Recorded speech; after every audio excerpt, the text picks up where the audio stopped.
This is the story of the drummer. A young drummer went out quite alone one evening into the country and came to a lake on the shore of which he perceived 3 pieces of white linen lying. What fine linen! He put one piece in his pocket. He returned home, thought no more of what he had found, and went to bed. Just as he was going to sleep, it seemed to him as if one was saying his name. He listened and was aware of a soft voice which cried to him, "Drummer, drummer, wake up!" As it was a dark night, he could see no one, but it appeared to him that a figure was hovering about his bed. "What do you want? Give me back my dress that you took away from me last evening by the lake. You shall have it again if you tell me who you are."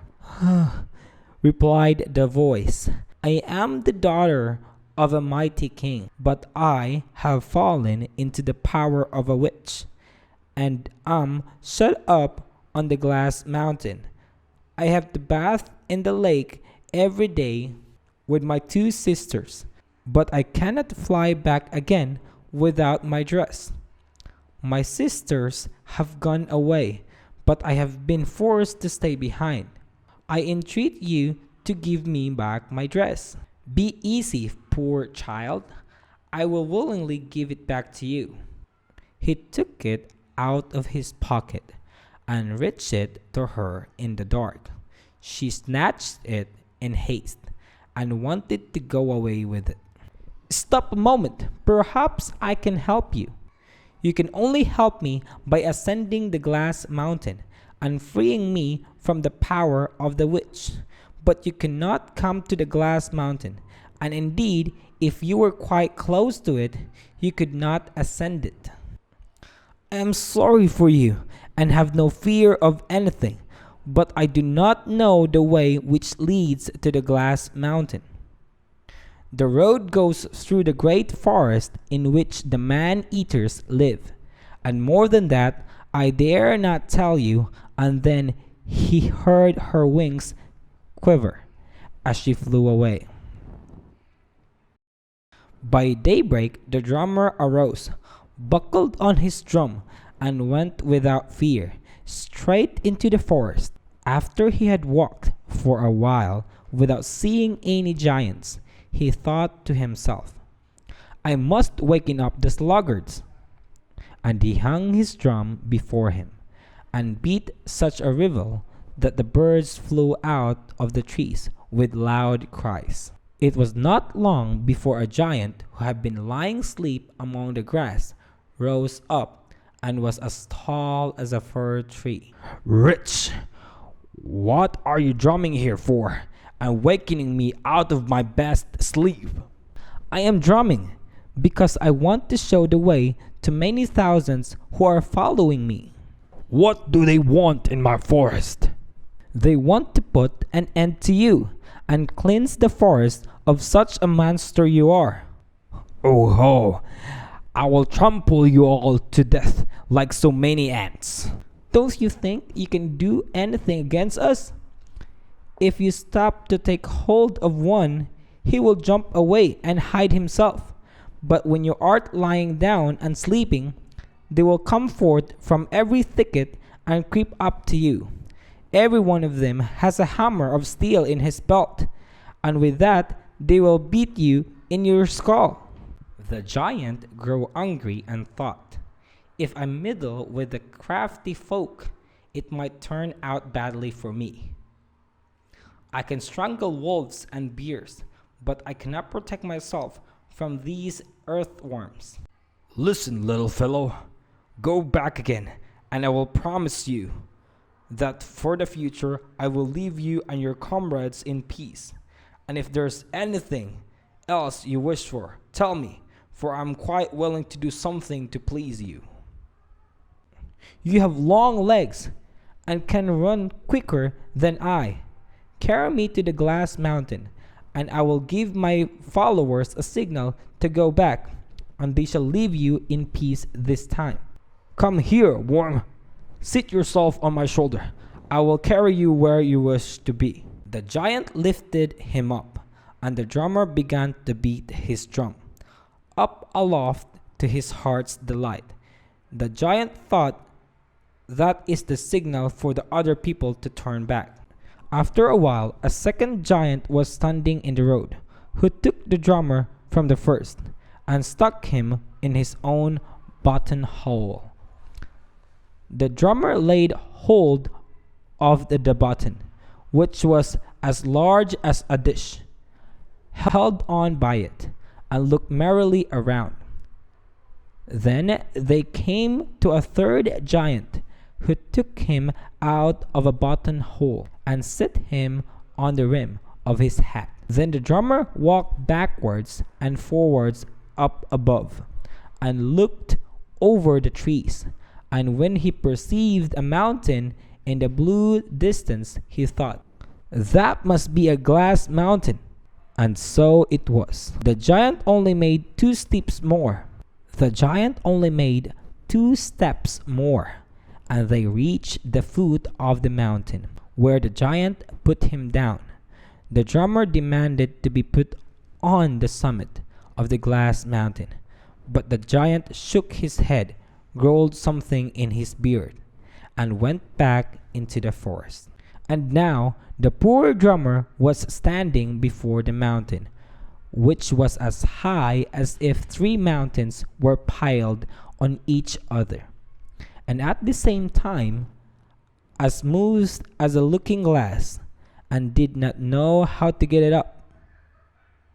He began to climb, but that was useless, for he always slipped back again. If one was a bird now, thought he. But what was the good of wishing no wings grow for him? Whilst he was standing thus, not knowing what to do, he saw not far from him 2 men who were struggling fiercely together. He went up to them and saw that they were disputing about a saddle, which was lying on the ground before them, and which both of them wanted to have. "What fools you are, to quarrel about a saddle, when you have not a horse for it. The saddle is worth fighting about. Whosoever sits on it and wishes himself in any place, even it should be the very end of the earth, gets there the instant she had uttered the wish. The saddle belongs to us in common.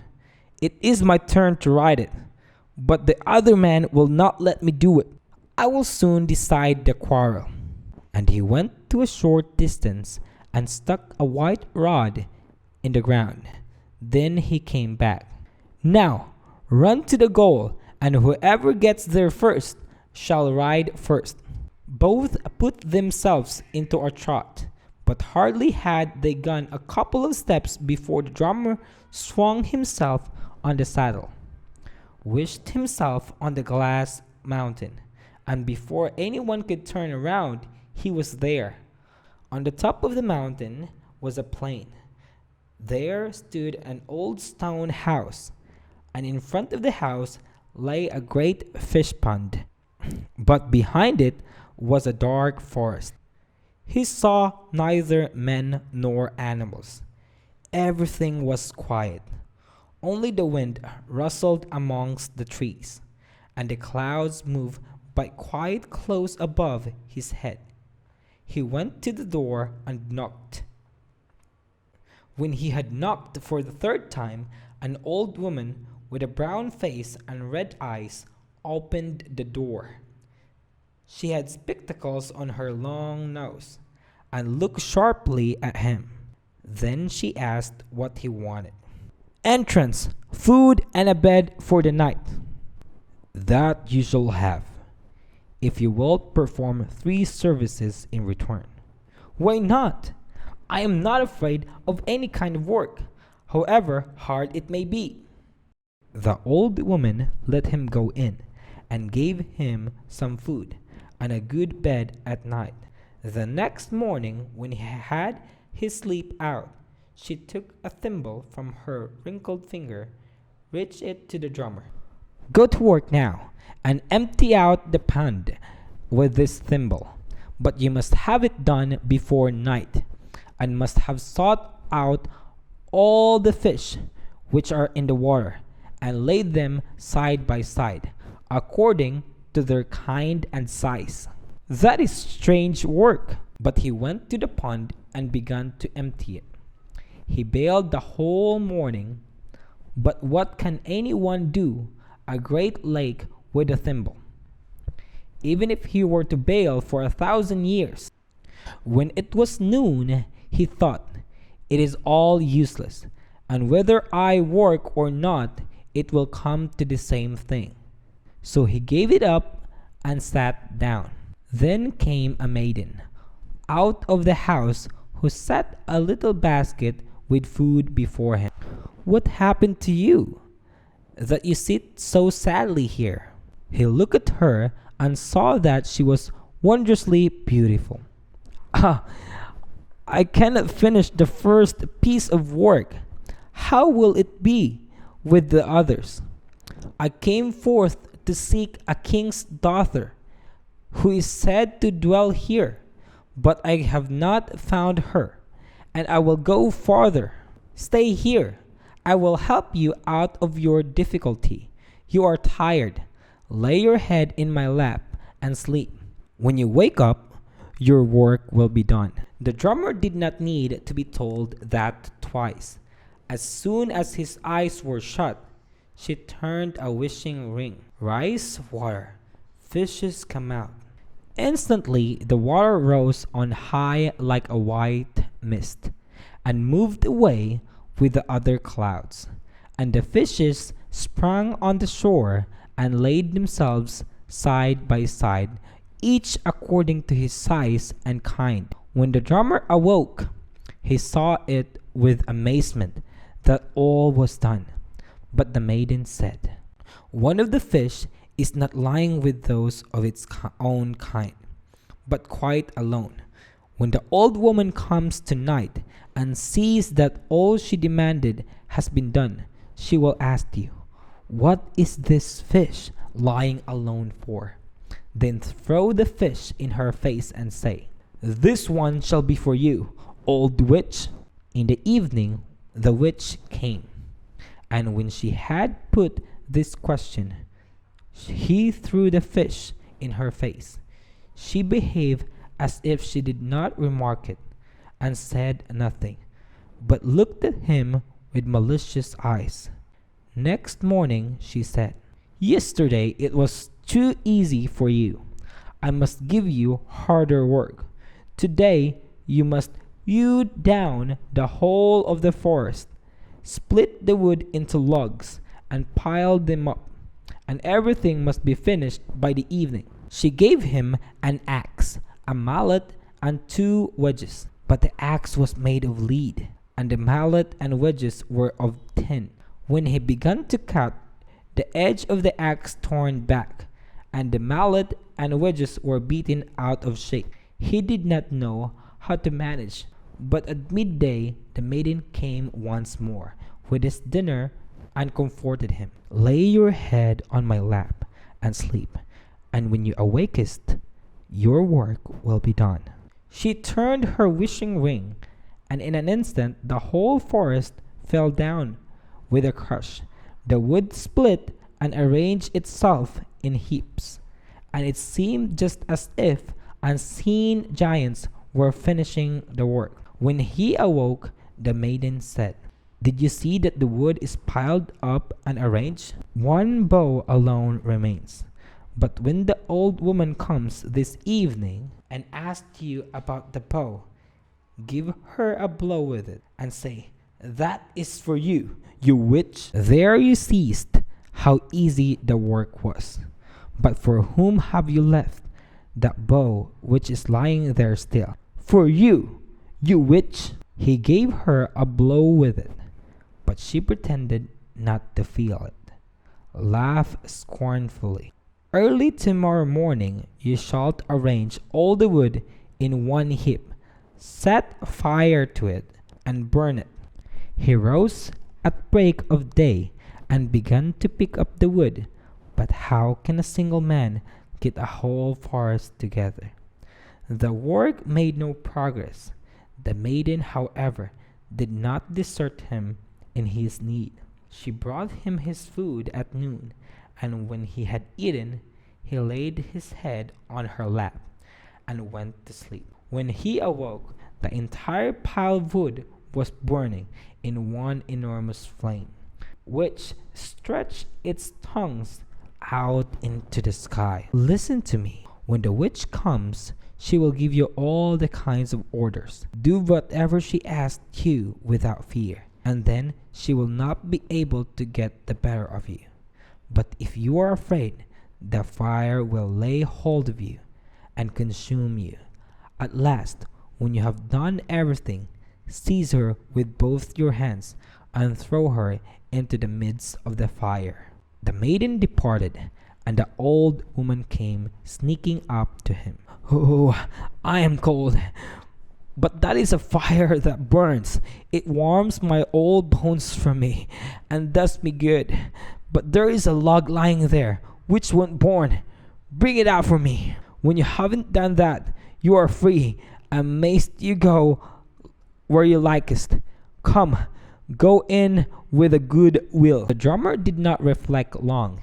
He sprang into the midst of the flames, but did not hurt him, and could not even single a hair of his head. He carried the log out and laid it down. Hardly, however, had the wood touched the earth than it was transformed, and the beautiful maiden who had helped him in his need stood before him. And by the silken and shining golden garments which she wore, he knew right well that she was the king's daughter. But that old woman laughed venomously. You think you have her safe, but you have not got her yet. Just as she was about to fall unto the maiden and take her away, the youth seized the old woman with both his hands, raised her up on high, and threw her into the jaws of the fire, which closed over her, as if it were delighted that the old witch was to be burnt. Then the king's daughter looked at the drummer, and when she saw that he was a handsome youth and remembered how he had risked his life to deliver her, she gave him her hand. You have ventured everything for my sake, but I also will do everything for thine. Promise to be true to me, and you shall be my husband. We shall not want for riches. We shall have enough with what the witch has gathered together here. She led him into the house, where there were chests and coffers crammed with the old woman's treasures. The maiden left the gold and silver where it was, and took only the precious stones. She would not stay any longer on the glass mountain. So the drummer said to her, Seat yourself by me and my saddle, and then we will fly down like birds. I do not like the old saddle. I need only turn my wishing ring, and we shall be at home. Very well then wish us in front of the town gate. In the twinkling of an eye, they were there. But the drummer said, I will just go to my parents and tell them the news. Wait for me outside here. I shall soon be back. Ah, I beg you to be careful. On your arrival, do not kiss your parents on the right cheek, or else you will forget everything, and I shall stay behind here outside alone and deserted. How can I forget you? He promised her to come back very soon, and gave his hand upon it.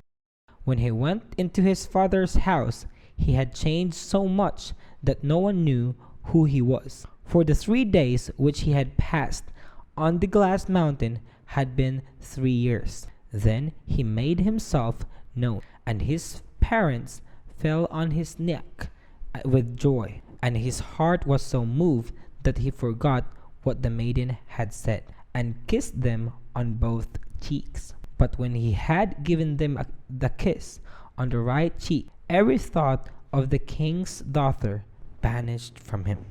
He emptied out his pockets and laid handfuls of largest jewels on the table. The parents had not the least idea what to do with the riches. Then the father built a magnificent castle, all surrounded by gardens, woods, and meadows, as if a prince were going to live in it. And when it was ready, the mother said, "I have found a maiden for you, and the wedding shall be in 3 days."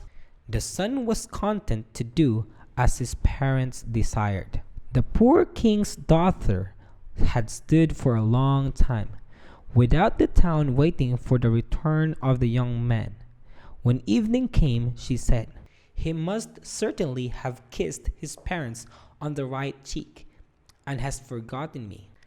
Her heart was full of sorrow. She wished herself into a solitary little hut in the forest, and would not return to her father's court. Every evening she went into the town and passed the young man's house. He often saw her, but he no longer knew her. At length she heard the people saying, "The wedding will take place tomorrow. I will try if I can win his heart back." On the first day of the wedding ceremonies, she turned her wishing ring, a dress as bright as the sun. Instantly the dress lay before her, and it was as bright as if it had been woven of real sunbeam. When all the guests were assembled, she entered the hall. Everyone was amazed at the beautiful dress, and the bride most of all. And as pretty dresses were the things she had most delight in, she went to the stranger and asked if she would sell it to her, not for money, but if I may pass the first night outside the door of the room where your betrothed sleeps, I will give it up to you. The bride could not overcome her desire and consented, but she mixed a sleeping draught with the wine her betrothed took at night, which made him fall into a deep sleep. When all had become quiet, the king's daughter crouched down by the door of the bedroom, opened it just a little, and cried, "Drummer, drummer, I pray you hear.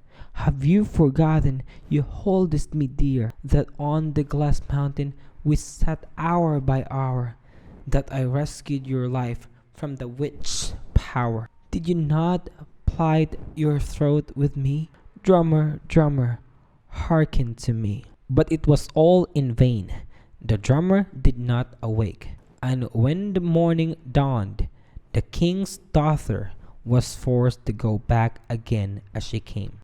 On the second evening, she turned her wishing ring, a dress as silvery as the moon. When she appeared at the feast in the dress which was as soft as moonbeams, it again excited the desire of the bride, and the king's daughter gave it to her for permission to pass the second night also. Outside the door of the bedroom, then in the stillness of the night, she cried, "Drummer, drummer, I pray you hear. Have you forgotten, you holdest me dear, that on the glass mountain we sat hour by hour, that I rescued your life from the witch's power? Did you not plight your troth to me? Drummer, drummer, hearken to me." But the drummer, who was stupefied with the sleeping draught, could not be aroused. Sadly, next morning she went back to her hut in the forest. But the people in the house had heard the lamentation of a stranger maiden, and told the bridegroom about it. They told him also that it was impossible that he could hear anything of it, because the maiden he was going to marry had poured a sleeping draught into his wine. On the third evening, the king's daughter turned her wishing ring, a dress glittering like the stars. When she showed herself therein at the feast, the bride was quite beside herself with the splendor of the dress, which far surpassed the others. I must and will have it. The maiden gave it, as she had given the others for permission, to spend the night outside the bridegroom's door. The bridegroom, however, did not drink the wine, which was handed to him before he went to bed, but poured it behind the bed. And when everything was quiet, he heard a sweet voice which called to him, "Drummer, drummer, I pray you hear. Have you forgotten, you heldest me dear, that on the glass mountain we sat hour by hour, that I rescued your life from the witch's power? Did you not plight your troth to me? Drummer, drummer, hearken to me." Suddenly his memory returned to him. "Ah, how can I have acted so unfaithfully? But the kiss which in the joy of my heart I gave my parents on the right cheek, that is to blame for it all. That is what stupefied me." He sprung up, took the king's daughter by the hand, and led her to his parents' bed. "This is my true bride. If I marry the other, I shall do a great wrong." The parents, when they heard how everything had happened, gave their consent. Then the lights in the hall were lighted again. Drums and trumpets were brought. Friends and relations were invited to come, and the real wedding was solemnized with great rejoicing. The first bride received the beautiful dresses, and as a compensation, and declared herself satisfied.